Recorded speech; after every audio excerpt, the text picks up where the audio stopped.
there seems to be quite a bit of confusion as to who has the most decision-making power here in the United States. The people elected President Trump, and President Trump has made moves on our behalf. Unfortunately, those who decided that he is not their president are trying to circumvent the way our system works. One little news flash: if you still live in the United States, Donald Trump is your president. It's kind of the law.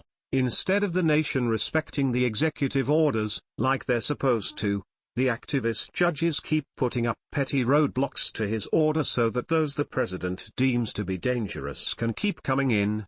One particularly difficult area who continues to defy the law is the state of Hawaii. Federal District Court Judge Derek Watson is trying to work around the law in order to effectively nullify the ban without really getting it struck down the legal way. However, President Trump and his cabinet aren't ones to back down from a fight, especially when the fight is to protect the American people. Attorney General Jeff Sessions has decided that if they say only the Supreme Court can decide this, then that's what will have to happen. The Trump administration is going to do whatever it takes to ban potentially dangerous immigrants, even if it's getting the Scots involved. Washington. The Trump administration is seeking to close a legal window opened for tens of thousands of refugees to enter the United States, appealing a federal judge's order directly to the Supreme Court.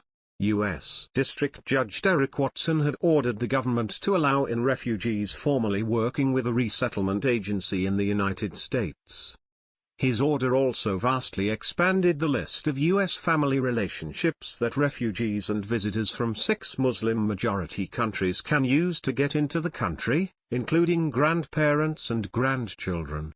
In its appeal Friday night, the Justice Department said Watson's interpretation of the Supreme Court's ruling on what family relationships qualify refugees and visitors from the 6 Muslim-majority countries to enter the U.S. empties the court's decision of meaning, as it encompasses not just close family members, but virtually all family members. Treating all of these relationships as close familial relationships reads the term close out of the court's decision.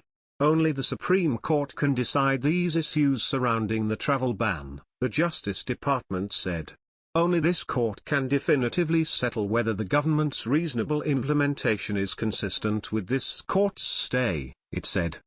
Their long, tangled legal fight is expected to culminate with arguments before the nation's High Court in October. Citing a need to review its vetting process to ensure national security, the administration capped refugee admissions at 50,000 for the 12-month period ending September 30, a ceiling it hit this week. The federal budget can accommodate up to 75,000 refugees, but admissions have slowed under Trump, and the government could hold them to a trickle, resettlement agencies say. Attorney General Jeff Sessions had said the administration would ask the Supreme Court to weigh in, bypassing the San Francisco-based 9th U.S. Circuit Court of Appeals, which has ruled against it in the case. The Supreme Court allowed a scaled-back version of the travel ban to take effect last month. Once again, we are faced with a situation in which a single federal district court has undertaken by a nationwide injunction to micromanage decisions of the co-equal executive branch related to our national security, Sessions said. By this decision, the district court has improperly substituted its policy preferences for the national security judgments of the executive branch in a time of grave threats. The administration took a first step by filing a notice of appeal to the 9th Circuit, allowing it to use a rule to petition the High Court directly. There was no timetable for the Supreme Court to act, but the administration sought quick action to clarify the court's June opinion. The justices now are scattered during their summer recess, so any short-term action would come in written filings. The administration has lost most legal challenges on the travel ban, which applies to citizens of Syria, Sudan, Somalia, Libya, Iran, and Yemen. The Supreme Court's ruling exempted a large swath of refugees and travelers with a bona fide relationship with a person or an entity in the U.S.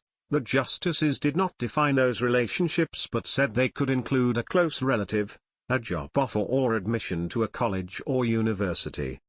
The Trump administration defined the relationships as people who had a parent, spouse, fiancé, son, daughter, son-in-law, daughter-in-law or sibling already in the US. Watson enlarged that group to include grandparents, grandchildren, brothers-in-law, sisters-in-law, aunts, uncles, nieces, nephews and cousins. Hawaii Attorney General Douglas S. Chin, who sought the broader definition, said Thursday's ruling makes clear that the U.S. government may not ignore the scope of the partial travel ban as it sees fit. Family members have been separated and real people have suffered enough, Chin said.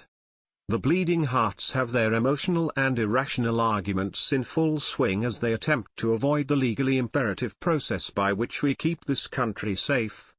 The rest of the world has bought into these illogical laws and become the playground of the petty war lords who wish to conquer and destroy other lands now that they've destroyed their own. Is it possible that President Trump went overboard with his travel ban?